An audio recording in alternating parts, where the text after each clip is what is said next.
On a quiet street in Bedfordshire, police forced entry into a family home. Inside, they discovered a mother and her 2 daughters dead. But one person was missing: the husband and father. Detectives soon learned that he had already left Britain. What followed was an international manhunt stretching across 3 countries and involving Interpol. This is the story of the deaths of Nothabo Zandile Tshuma and her daughters Natalie and Nala, and the global hunt for answers. Nothabo Zandile Tshuma, known to family and friends as Zandile, was 42 years old. She lived with her 2 daughters, Natalie aged 15, and Nala aged 5. The family lived in Great Denham, Bedfordshire, a quiet and relatively affluent community near Bedford. No one could have imagined that the family home would soon become the center of a major murder investigation. Early in July, concerns began to grow after the family had not been seen for several days. Police eventually forced entry into the property. Inside, officers discovered the bodies of Zandile and her 2 daughters. The entire community was left in shock. As detectives began piecing together what had happened, one fact immediately stood out. The husband and father, Nothabo Zandile Tshuma, was nowhere to be found. Investigators later determined that he had already left Britain, traveling through Heathrow Airport and heading toward southern Africa before the bodies were discovered. An international manhunt began. Bedfordshire police worked alongside the National Crime Agency, Interpol, authorities in Zimbabwe, authorities in South Africa. Within days, investigators believed they had tracked the suspects' movements. The search was now international. On July 10, 2026, South African police announced a major breakthrough.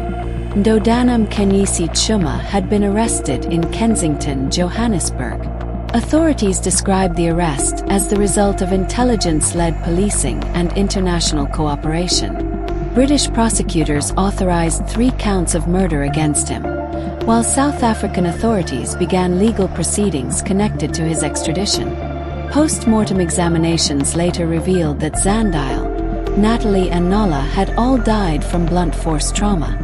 South African authorities also stated that the suspect had allegedly purchased an illegal firearm after arriving in the country, and suggested it may have been intended for suicide.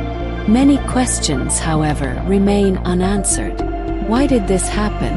What occurred inside the family home? And what evidence will investigators present when the case eventually reaches a British court? Mortem breakdown. Motive: unknown, pending court proceedings. 2 out of 10. Operations: alleged triple homicide followed by international flight. 2 out of 10. Reach: international attention due to Interpol involvement and extradition proceedings. 2 out of 10. Terror impact: devastating impact on family and community. 9 out of 10. Execution style: circumstances still being established though the investigation. 5 out of 10. Mindset: unknown, pending trial and evidence. 2 out of 10. A mother, 2 young daughters, an empty home filled with unanswered questions, and an international manhunt that ended thousands of miles away in Johannesburg. The arrest of Nothabo Zandile Tshuma may have brought investigators one step closer to answers. But for the loved ones of Zandile, Natalie and Nala, the search for justice is only beginning. The courts will now determine what happened inside that home in Bedfordshire. Until then, Britain waits for the next chapter in one of the country's most heartbreaking family tragedies. If you appreciate factual true crime documentaries that follow the evidence and honor the victims, please subscribe to M.O.R.T.E.M and turn on notifications so you never miss an update. We will continue to follow this case as extradition proceedings and court hearings unfold. And as always, remember to stay aware and stay informed.